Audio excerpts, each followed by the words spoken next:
General Grievous was one of the most terrifying lightsaber duelists in all of Star Wars, despite not having the ability to use the Force. Grievous essentially inherited many of his lightsaber skills overnight, as they were literally programmed within his half-cybernetic brain. After his reconstruction, instantly, Grievous had access to nearly all of the sequences and forms of lightsaber combat, even Form 7. If Grievous ever came against a lightsaber style he was not familiar with, his brain would again analyze it, and soon enough, he could master and implement it himself. Saw this when he faced off against Jedi Master Mace Windu, who used Form 7 Vaapad, which was far different than the conventional Form 7 Juyo. Miraculously, Grievous was able to copy Mace Windu's sequences, and to Mace Windu's utter terror, he was able to use Vaapad for a brief moment. So if Grievous was one of the most accomplished lightsaber duelists in all of Star Wars and able to use all 7 lightsaber forms, why did Dooku disapprove of his style? Why is it that Dooku was disapproving of his student, who could master all 7 lightsaber forms in an instant?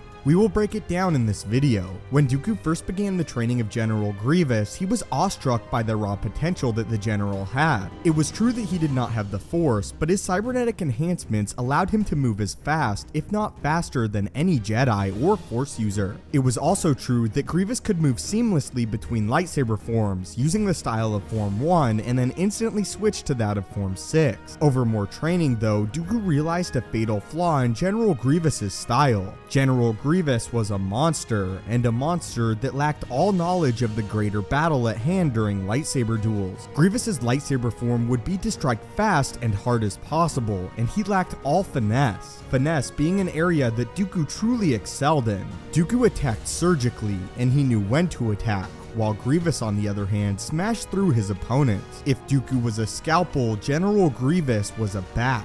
The way General Grievous normally attacked would be to attack at multiple angles as powerful and as quick as possible. Instead of dismantling his opponent piece by piece, he again would attempt to smash through their defenses, leaving himself open for attack. Grievous was not a brilliant lightsaber duelist, although he held knowledge of all the lightsaber forms. This is one of the major reasons why Grievous was ultimately defeated by Obi-Wan Kenobi. When Obi-Wan was able to stonewall Grievous's attacks, he had no defense, and therefore Obi-Wan overcame. The fear that Dooku had over Grievous's lightsaber form came true in this moment, as Obi-Wan ultimately killed the droid general. Grievous was a lightsaber wielder that lacked all subtlety, again something that Dooku himself excelled at. Subtlety that could lead him being overcome by Jedi who managed to flurry him into a rage and then take advantage of him. Dooku would try over all of the Clone Wars to remedy this problem with Grievous. Initially during his reconstruction, the rage receptors within Grievous's cybernetic mind were enhanced. In hopes that it would help him become more tactical, Dooku even reduced this. However, this still did not work. Grievous was a wild animal, while Dooku was a scholar and a painter with the lightsaber. The two of them were utter opposites, but that is why Dooku hated General Grievous's lightsaber form and whole mind when concerning combat. Grievous was rage and aggression manifested into a machine, and Dooku was an artist. But leave your thoughts on this in the comments down below, as I would love to hear what you have to say about both Dooku and General Grievous's lightsaber styles. As always, thank you guys so much for watching. May the Force be with you, and have a great day.